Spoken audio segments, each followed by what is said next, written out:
Hey, what's going on, guys? This is a review of the OH10s, IKKO OH10s. So yeah, let's talk about the build, cable, and fit first. So the build quality on these is really good. Um, it has a nice feel. It doesn't feel cheap. It's cold to the touch, so you could tell they didn't cheap out or anything. The shell is high quality. Um, Yeah, it's molded perfectly, basically. I don't see really anything wrong. It has a nice carved design. Um, so yeah, you do get a nice reflection off of that with the light shining. So yeah, that's cool. So the build is good, no complaints. The cable, let's talk about the cable now. So it is a little finicky, and this memory wire is kind of annoying because it does get a little out of hand sometimes. But other than that, not many things I could say that's wrong. I mean, it's a pretty good cable. It works. So yeah, I would say the cable works, but I do wish it didn't tingle up a lot. Like this thing tingles up a lot. Yeah. So overall, I would say the build, cable, and fit are really good. I just wish that this wasn't so heavy. So when you do place them in your ear, you do notice it wiggling slightly. But I mean, I use these for like 2 hours and I didn't really get a sense of it being fatiguing or anything. So not many issues there. I just wish it was a little lighter. But yeah, this is molded perfectly basically, so it does fit your ears really well. Whether you have small ears or large ears, I don't think it matters because this part of the earphone is skinny. So it's not gonna hurt the inner part of your ear, and then the outer part, it's fine if that's larger usually because none of this is gonna actually touch your ear. It's just gonna lay like that basically. So yeah, no issues there. Let's talk about the sound now. So the bass is really dynamic sounding. It does go pretty low. Yeah, it sounds really good. I would say the macro picture on the bass is well done here. So you do get like the full depth of the bass without it being overpowering. Where even more expensive IEMs don't do a good job with the bass. So yeah, the bass is really good. Not too much, not too little, just the right amount. So for the bass, the quality of the driver they're using in here is definitely really good. Like, they didn't cheap out on the quality of the driver. The bass does perform. So yeah, it just has the right amount of bass. I never thought it got out of hand or anything. It's present. It does hit the lowest notes. It's very like airy in a way because it's not dry, so it is quick sounding. So yeah, I actually do prefer this type of bass. It's really nice.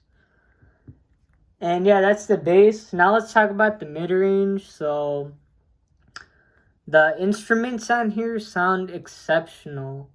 Like, I was listening to one song that I've heard maybe like 50 times, but when I heard it off of these, I figured out that the sound that was coming was actually a xylophone.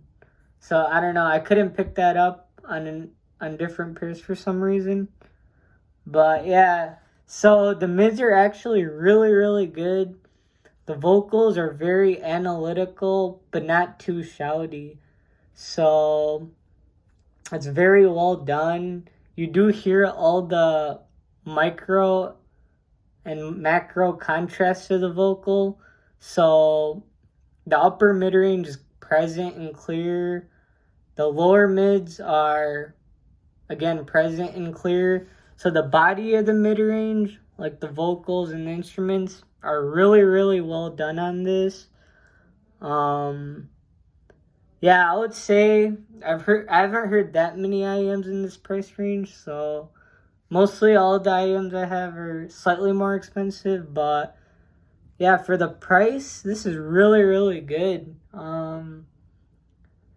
Basically the mid-range, it's not too pushed back or too up front, so it creates like a nice airy sound stage. Basically, I'm going to talk about the sound stage later, but so the mid-range, the vocals are well textured, a little bit on the shouty analytical side, but it's not done in a way that should bother a lot of people. Like, it's really tastefully done.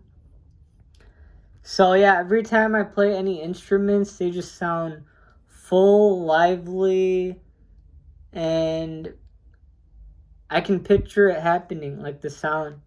So somehow they're presented in a really unique way. I haven't really heard anything like this.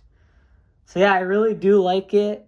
So yeah, the mids are good. The bass is good. They work really well together, the bass and the mids.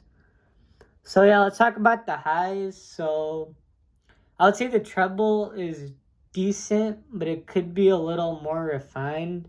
So the treble, on certain tracks I listen to compared to other sets, it didn't have enough refinement.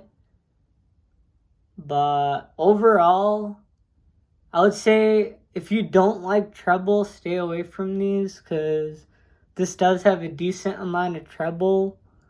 It's not boosted or anything, like to an annoying amount.